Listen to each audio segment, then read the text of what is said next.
Oi pessoal, eu me chamo Fernanda e junto com a Ana, a Marina e a Yasmin falaremos sobre a cromatografia aplicada na área farmacêutica. Você sabia que a cromatografia é usada na área farmacêutica? O que é a cromatografia? É um método de separação de substâncias baseado na distribuição seletiva dos diferentes componentes de uma mistura entre duas fases immiscíveis, e ela é utilizada para a separação de substâncias, identificação, análise de componentes de uma mistura e também a purificação. Existe mais de um tipo de cromatografia em papel, cromatografia em coluna, cromatografia em camada delgada, também chamada de CCD, cromatografia líquida de alta eficiência, também pode ser chamada de CLY ou HPLC. Nessa apresentação, a gente vai focar principalmente em cromatografia em coluna e cromatografia em camada delgada, que foi o que a gente viu na prática. Mas também vale ressaltar que a cromatografia líquida de alta eficiência, a CLY, também é muito utilizada na área farmacêutica. A cromatografia em coluna é uma técnica de separação que é baseada na diferença de afinidade do composto com os seus dois componentes mais importantes, que é a fase móvel e a fase estacionária. Quando é feito uma cromatografia, normalmente a CCD é utilizada para saber qual vai ser o comportamento daquele composto na coluna e conseguir definir qual é o melhor tipo de fase a ser utilizada. A coluna pode ser de vidro, de metal ou de plástico, e dentro dela, normalmente, é a sílica gel, que vai funcionar como fase estacionária, e é onde o componente vai ficar retido, enquanto a fase móvel vai correr através da sílica e vai permitir que a separação de fato aconteça. O processo de preparo da coluna é feito em várias etapas para evitar que exista problema na hora da separação e aconteça de ter que repetir o experimento. Para começar, a coluna vai ser coberta com uma pequena quantidade de algodão na parte de baixo, para evitar que a fase estacionária escape. E aí depois vai ser preenchida com sílica gel até a altura de mais ou menos uns 10 centímetros, dependendo do tamanho da tua coluna e de quantos compostos vão ser separados. Depois de medir a sílica gel na coluna, nessa coluna de 10 centímetros, ela é colocada num copo de Becker de 50 ml e aí vai ser adicionado uma quantidade de diluente para formar um gel. Depois, esse gel vai ser despejado no topo da coluna, com a torneirinha aberta, para conseguir recolher o solvente que vai escorrendo ao longo da coluna. E esse solvente vai ser utilizado de novo até homogeneizar bem essa coluna de sílica, até adicionar toda a pasta. É necessário esperar que a sílica se compacte na coluna antes de continuar, e a coluna deve ser mantida na vertical durante todo o processo. Nesse momento, a fase móvel já deve estar preparada e ela vai ser colocada aos poucos até que o menisco desse solvente fique bem rente à coluna de sílica, e a partir daí é importante não deixar a coluna secar. Então, a amostra vai ser aplicada com o auxílio de uma pipeta de Pasteur na parte de cima da coluna e espera um pouquinho para a amostra escorrer e se assentar naquela sílica. Quando a amostra já estiver assentado e parado de descer, é colocado o solvente de pouquinho em pouquinho e cuidando para não deixar a coluna secar.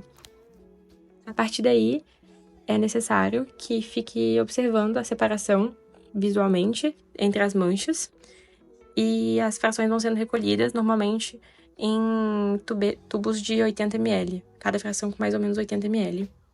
Quando toda a amostra tiver saído, todas as frações devem ser testadas em CCD para saber quais delas estão puras ou não, e assim conseguir ter uma análise do que foi separado. CCD significa cromatografia em camada delgada e é utilizada para análises qualitativas. Ela utiliza uma fase estacionária, normalmente a sílica gel, depositada sobre uma placa fina, e uma fase móvel para separar os compostos da amostra. Um parâmetro importante dessa técnica é o RF, que é a razão entre a distância percorrida pela substância e pela fase móvel. Esse valor em centímetros ajuda a identificar os compostos.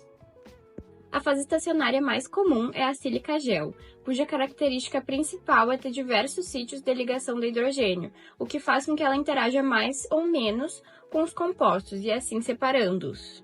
Os reveladores irreversíveis utilizam técnicas como soprador térmico que inviabilizam a utilização de outros tipos de reveladores posteriormente. Entre as vantagens e desvantagens das duas técnicas, a cromatografia em coluna é ideal para processar volumes grandes, pois ela tem uma alta capacidade de amostra. Ela também possui versatilidade na separação de diferentes tipos de compostos, já que ela pode ser utilizada com uma ampla variedade de fases estacionárias e eluentes. Ela tem facilidade na coleta, o que permite que os componentes separados podem ser coletados para posterior análise ou uso. E ela também é aplicável para compostos instáveis. Por ocorrer em condições relativamente suaves, ela é adequada para compostos sensíveis ao calor ou à luz. Mas as desvantagens da cromatografia em coluna incluem o tempo de separação, que é mais longo, o que pode ser um limitante. Ela necessita também de grandes quantidades de solvente, o que aumenta o custo e é menos sustentável. E ela também tem uma manutenção de equipamento mais complexa, já que ela requer habilidade e cuidado para evitar falhas na coluna, como empacotamento inadequado ou a canalização. Já as vantagens da cromatografia em camada delgada incluem justamente a rapidez do processo, porque ela gera resultados em um período bem curto de tempo, o menor consumo de reagentes, o que torna um processo mais econômico, o que de maneira geral faz com que ela tenha um baixo custo operacional também, em comparação com outras técnicas, e ela também é bem versátil, já que pode ser utilizada em várias aplicações. Mas as desvantagens dessa técnica incluem a baixa capacidade de amostra, o que faz com que pequenas quantidades de amostra possam ser analisadas por vez. Ela também é menos eficaz para amostras complexas ou compostos muito semelhantes, então acaba tendo uma separação mais limitada. A recuperação dos componentes separados pode ser complicada e pode levar a perdas de amostra, dificultando a coleta. E pequenas variações no processo, no preparo da placa ou no desenvolvimento podem impactar os resultados, o que torna uma técnica menos reprodutível. E ela também tem uma sensibilidade limitada, pela detecção de compostos em baixas concentrações não ser tão eficaz e poder exigir técnicas adicionais como a derivação. Bom, então por último nós resolvemos mostrar as aplicações da utilização das colunas dentro da área farmacêutica e nós separamos 3 aplicações. A primeira é utilizando a cromatografia em camada delgada para identificar drogas dentro da perícia criminal. A segunda é no controle de qualidade de fármacos, usando tanto coluna quanto CCD, e na purificação de extratos.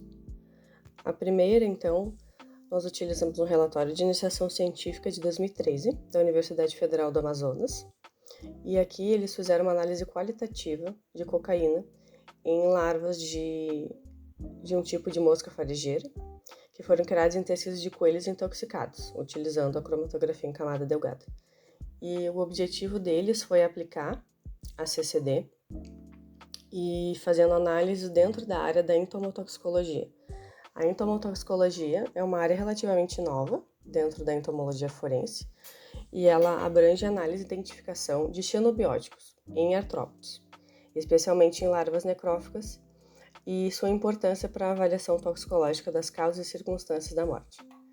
E por que se faz isso, né? Porque em certos casos o cadáver pode aparecer oculto por longos períodos de tempo, impossibilitando a determinação da causa da morte, devido à degradação das amostras biológicas como a urina, tornando assim impossível afirmar se a morte estava relacionada com o consumo de alguma droga de abuso e ou toxina, se ocorreu de maneira natural ou se foi ocasionada por uma agressão.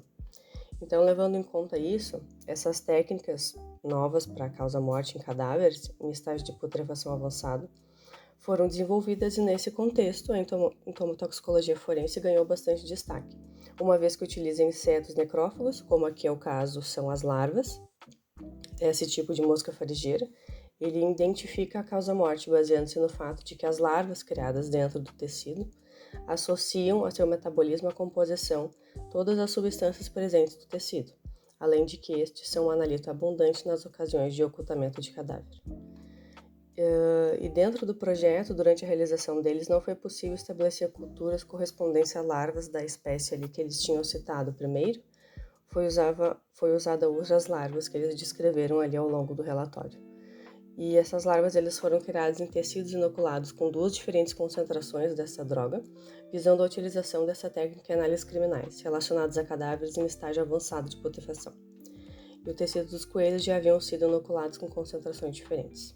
A segunda aplicação que nós utilizamos, esse sim é um artigo, e ele foi usado tanto coluna quanto CCD para a utilização das cromatografias para determinar a pureza radioquímica de radiofármacos em serviços de medicina nuclear da Paraíba e Rio Grande do Norte. Esse é de 2012. Então aqui a Anvisa tem uma resolução da Diretoria Colegiada 38 de 2008, e ela declara a obrigatoriedade da realização de um mínimo de testes na rotina do serviço de medicina nuclear antes da administração humana. Então o trabalho ele determinou por meio da CCD a pureza radioquímica dos radiofármacos utilizados em serviços de medicina nuclear na Paraíba e no Rio Grande do Norte.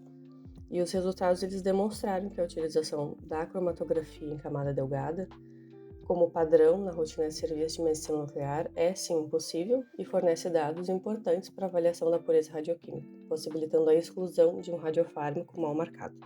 Por fim, na purificação de extratos, aqui primeiro nós temos uma patente da URGS aqui de 2009, utilizando o extrato vegetal neuroativo, uma composição farmacêutica compreendendo o mesmo e processo para sua produção.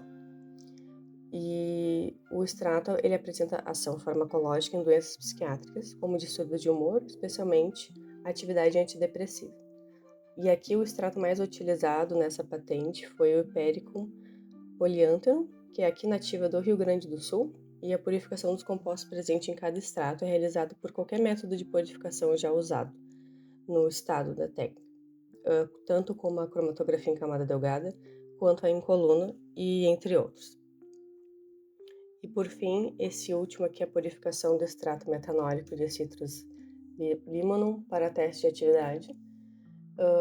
Esse aqui é um anal de congresso e ele teve como objetivo a purificação do extrato dessa espécie Citrus com posterior identificação da atividade anticolinesterásica, que pessoas com doença de Alzheimer possuem quantidade reduzida desse neurotransmissor, que no caso é a acetilcolina, responsável pela transmissão sináptica, quando o principal sintoma da doença, que é o esquecimento ou doença. Entre as plantas em estudo temos a espécie Citrus, apontada pela literatura como possuidora de atividades como antioxidante, antidepressivo, anti-inflamatório, que podem ter utilidade no tratamento da doença de Alzheimer. E aqui a atividade anticolinesterásica é uma propriedade dos compostos que interage com o sistema colinérgico central, diminuindo a degradação da acetilcolina no cérebro. Então foi isso, essa parte aqui das aplicações, lembrando que as referências vão estar na descrição do vídeo. E agradeço a todos que tenham ficado aqui olhando o vídeo até o final. E muito obrigada.